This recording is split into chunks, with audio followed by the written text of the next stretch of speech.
Assalamualaikum warahmatullahi wabarakatuh. Teman-teman, saya ingin memperlihat hari ini kalau jembatan orang Eropa yang sumbang untuk negara kita Indonesia saat tsunami tempo dulu.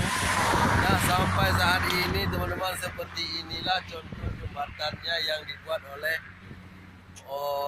orang Eropa, bisa dikatakan bantuan ya dari UNICEF yang bawa contoh bangunan-bangunan. Kenapa kita sendiri di negeri kita sendiri, anggaran sendiri tidak bisa buat proyek yang seperti ini, teman-teman?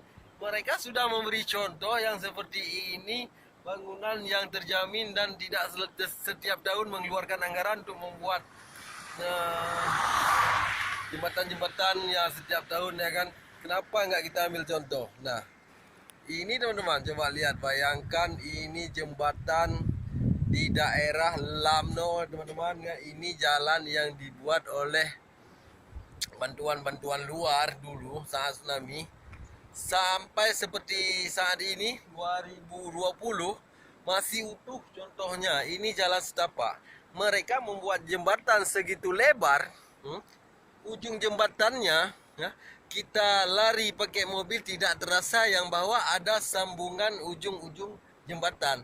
Coba lihat proyek kita sendiri di Indonesia, jembatan-jembatan di daerah kita yang kita buat sendiri di pribumi buat sendiri, bagaimana kalau kita nggak ngerem terbang mobilnya.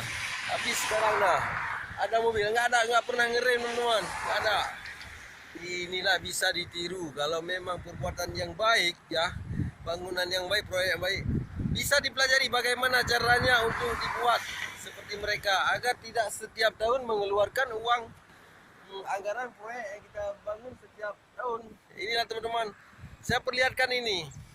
Bukan kita memuji orang ya, bukan memuji orang Eropa, tapi ini bangunan jembatan yang dibuat ya. Kita sebentar kita lihat dulu ya. Sebentar teman-teman, kita lihat siapa yang bangun jembatan ini, teman-teman.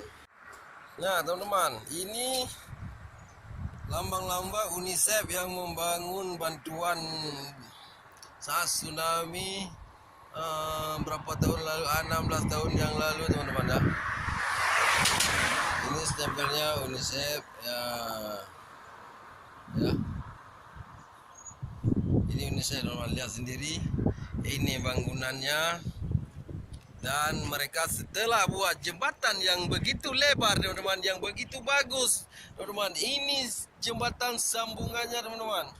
Nah, kenapa kita di negara sendiri tidak mempelajari seperti ini sehingga kita sampai mobil nggak terbang, teman-teman, di saat kita menaiki jembatan, teman-teman. Nah, mereka setelah membuat jembatan begitu lebar, teman-teman,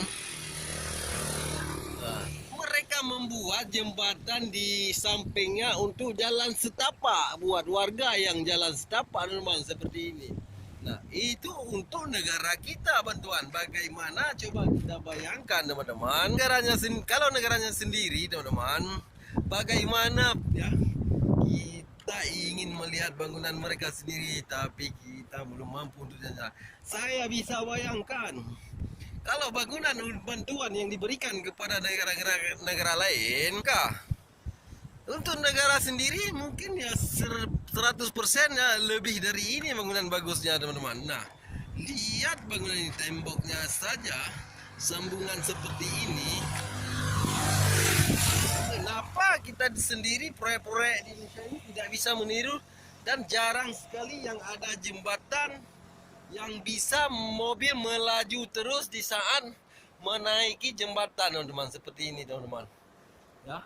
Kita ini bisa ngambil pedoman, dan mohon maaf, saya memperlihatkan cukup banyak proyek-proyek yang dibangun di Indonesia, dan termasuk yang saya tahu di Aceh, di Jawa, jarang sekali dapat proyek kecuali jalan tol. Kalau jalan tol kan memang sudah mereka juga yang bangun ya, proyek luar juga. Masa jalan tol pun jarang dapat seperti ini. Nah, ini jalan setapak buat yang jalan berjalan kaki.